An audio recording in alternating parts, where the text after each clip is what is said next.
Howdy folks, I'm Brian, I'm Amber. and here's some Reddit. Our first story is titled, Am I a Jerk for Getting My Roommate's Boyfriend Evicted? This has all happened in the past month, so it's been weighing on me quite a bit as I've never been confrontational about anything. For some background, I'm a 25-year-old female and I rent a townhouse along with 5 other girls. That's more roommates than I would like to have, but we all have our own rooms and some shared common areas, so there's plenty of room and it was never an issue in the 3 years that I've rented it out. One of these roommates, we'll call her Sue, is a 24-year-old female. She moved in a boyfriend shortly after the relationship started. I've been close friends with Sue since school. We work in similar fields and have a lot of common interests, so it made sense for us to move into the same house. Everything was fantastic between us and the other girls that we live with until the boyfriend moved in. Sue's boyfriend began staying with us about a year and a half ago. It was not discussed with any of us, and he paid no rent and contributed nothing to the household. They both also virtually took over the common areas of the house, with his video games, books, and other items taking over the tables. He practically existed in the living room, playing games on my TV that I bought for everyone to share, and made it uncomfortable for anyone else to enjoy that entire space. On top of this, they'd also have adult fun time in the common areas, which we all agreed was against the house rules. It got to the point where I would have to knock before entering my own home because leaving the door unlocked was part of the fun for them. Yikes. When I raised concerns about him staying with us, Sue would always get upset and claim that he couldn't live in his own house since his roommates had some sort of beef with him. The final straw came when a new girl moved in about a month ago. She was very kind and seemed like a great fit for the house. However, Sue wasn't going to tell her about the boyfriend living with us, so I told her myself, and no more than 2 weeks later, she moved out, saying that he made her uncomfortable. Sue and boyfriend literally celebrated her departure because, as boyfriend put it, he didn't like her foreign accent. This is where my other roommates say that I'm the jerk and that I went too far. In a fit of rage over their celebration, I went behind all of my roommates' backs, contacted the landlord, and reported him as an illegal tenant. He was promptly evicted, and I was labeled a jerk. Some of my other roommates say I went too far and that we could have come to an agreement, while 2 are proud for me doing what they've been wanting to do for over a year. Naturally, Sue is furious and making my life miserable, so I'd love to hear others' takes on the situation. Edit, our house has enough room for 7 people total. The new girl moving in made 6 roommates plus myself, and was discussed and approved by us and our landlord, when boyfriend was conveniently out of the house. The boyfriend made 8 people, so in the end, after it was all said and done, Sue and the other 2 roommates are upset with me. 2 think that I did the right thing, back to 5 total roommates just plus myself. Update. Thank you all for the overwhelming support. I feel a lot better now about my decision. As many pointed out, it would have likely been better to have done this a year ago, both to save them the blind side and myself the trouble, but better late than never. Sue has decided to stay indefinitely with the boyfriend and his roommates, so it looks like the reign of terror will be moving to those poor boys' house. I hope and pray those guys won't put up with it like what we did. As for our friendship, I have no room in my life for that level of maturity. She has clearly chosen her boyfriend over me. If she one day chooses to apologize, I'll consider a second chance, but likely not if boyfriend is still in the picture. Thanks again, everyone. Alright, OP, I'm gonna have to say that you're not the jerk in this situation. The one thing that I do have a question about is it sounds like he actually has his own apartment, and you're basically saying that he's spending so much time over here and he's essentially living here. So it sounds like he does have his own place to live and that he may not be here all the time, but he might be here enough that it's making everyone uncomfortable.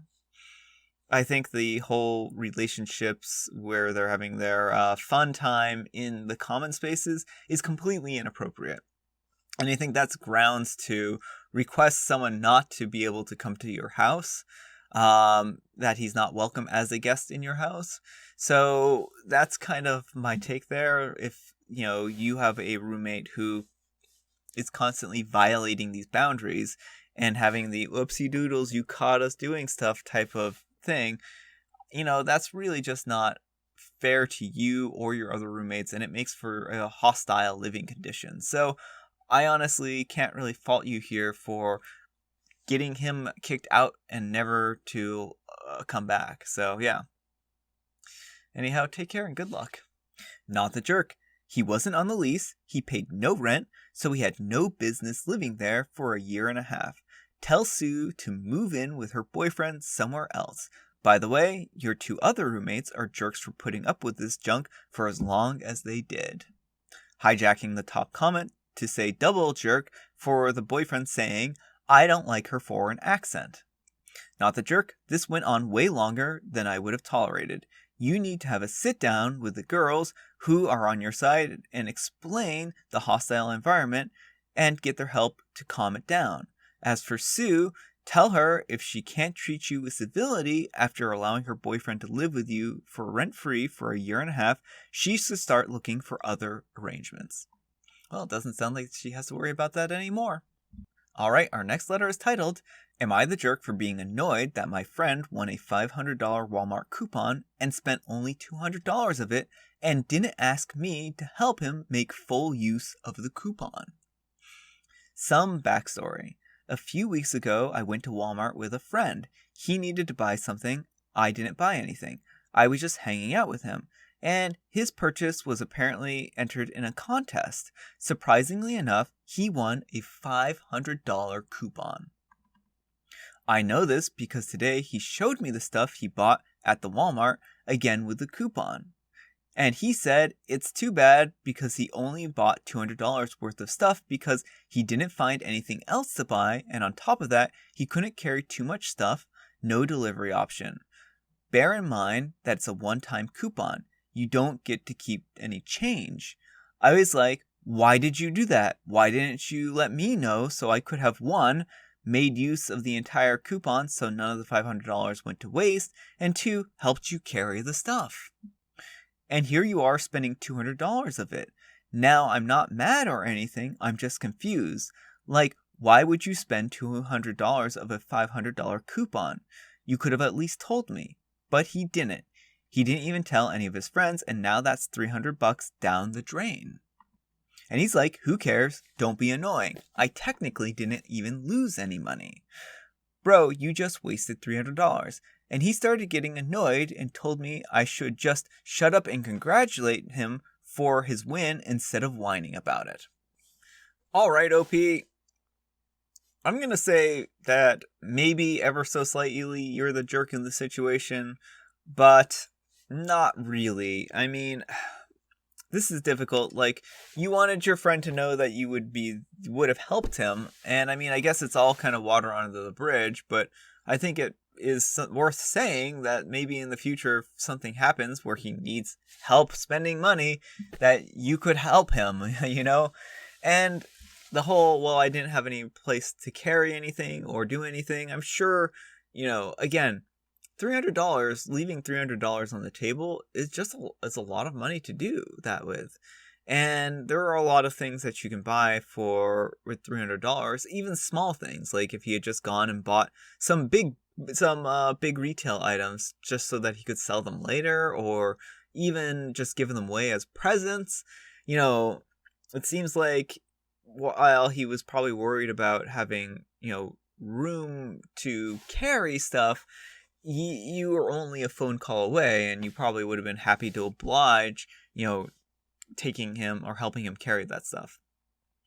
So I do think that you should have congratulated him, but I also think that it was worth having a conversation here, and maybe not going as far as you did, but just saying to him, hey, I mean, if you ever have a situation like that and you need some help, I would be more than happy to help you. And I think that saying it one time probably would have been enough, but, that's fine. I think that this is an odd situation. It's very unique, and I would have a really hard time faulting you. I don't know what kind of monster leaves $300 on the table and not spends it, but you're certainly not a jerk in this situation. Anyhow, take care and good luck. You're the jerk, it's his money. If he wanted to use it to buy a single stick of gum, that's his prerogative. You get to smile, laugh, and congratulate him on free gum. Ignoring the fact that you're supposed to want to help friends, and $300 would have been a huge help, the friend is an idiot for not even spending it on himself. Can't carry it all? Ask someone to carry it with you. Can't find anything you like? Get $300 worth of toilet paper. Yeah. I mean, if it were a friend of mine, I'd still be happy for them, but I'd call them an idiot for wasting so much. What you suggested is just sycophancy. Friends who don't call each other out on being idiots are probably not very good friends. To some level, yeah. As long as you're doing it in a constructive way, it's probably not a problem to, tell someone that they may have done something that was dumb. I mean, this is a little bit of gray area here because, a lot of times you shouldn't be giving unsolicited advice.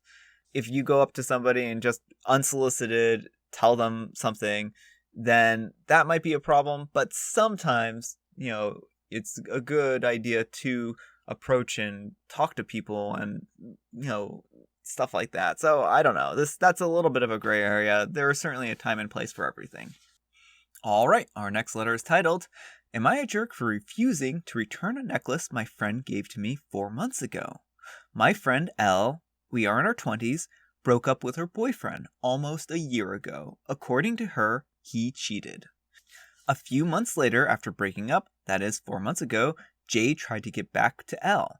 When L refused to meet him, he had flowers and a beautiful necklace he sent to her doorstep. L gave me the necklace, saying that she would not accept anything from Jay ever again. I offered to pay her for it because it looked expensive, but she shrugged and said she did not pay for it anyways and I can have it. So apparently Jay tried hard to show L that he is a better man, and the two of them got back together recently. It was when they got back together when L found out that the necklace Jay sent her was actually worth a lot, way more than we thought. Jay spent a big chunk of his savings on it, and it was the most expensive gift Jay ever got for L. L asked me to return the necklace to her, not just because of its monetary value, but also because it was proof of Jay's love, something important to be remembered and kept. L also mentioned that Jay was hurt when he knew that she gave this gift away. I refused to return the necklace. I already offered to pay for it, though the actual value still shocks me, and L insisted that I could have it for free. The necklace is very beautiful, and I have been wearing it for 4 months already. I do not want to part with it. L begged me to reconsider, and here I am, wondering if I'm in the wrong for not returning the necklace. All right, OP. This is a tricky situation. I think that with it being such an expensive gift, it would be a really nice thing for you to return it. Would you be a jerk for not returning it? Probably not. This was given to you. It was a present from your friend. You offered to pay for it. And, I can understand why you would want to hold on to it.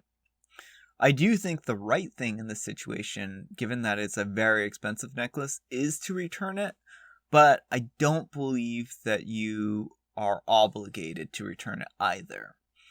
So I guess it really depends on how generous or nice you're feeling, and yeah. So that's just kind of my feelings on this situation. I understand why you would want to keep it. It's a very pretty necklace. You've been wearing it for a while, and you've grown attached to it. So I definitely understand that. But I do think it would be nice to return it. So, not the jerk, but might be a good idea. Anyhow, take care and good luck. It's not about being right or wrong. It's about asking yourself the question, is this necklace worth your friendship? If yes, keep it. If not, return it. I guess technically not the jerk, but in an empathetic sense, you're the jerk. This one's hard. Like, yeah, you're not obligated to return it. It was a gift, and you didn't offer to pay for it initially. I just don't get why you're putting a necklace, which was worth a lot more than she realized and now has some personal sentiment attached to it, over your friend. Like, seriously, you got it for free, and you know her feelings around it have changed. To me, my friends are more important than some accessory. I think that's a good phrasing for that. Alright folks, that's all the time we have for today. I hope you enjoyed today's video. If you did, consider giving me a like. If you didn't, consider giving me a dislike. Thanks so much for watching, and I'll see you all tomorrow.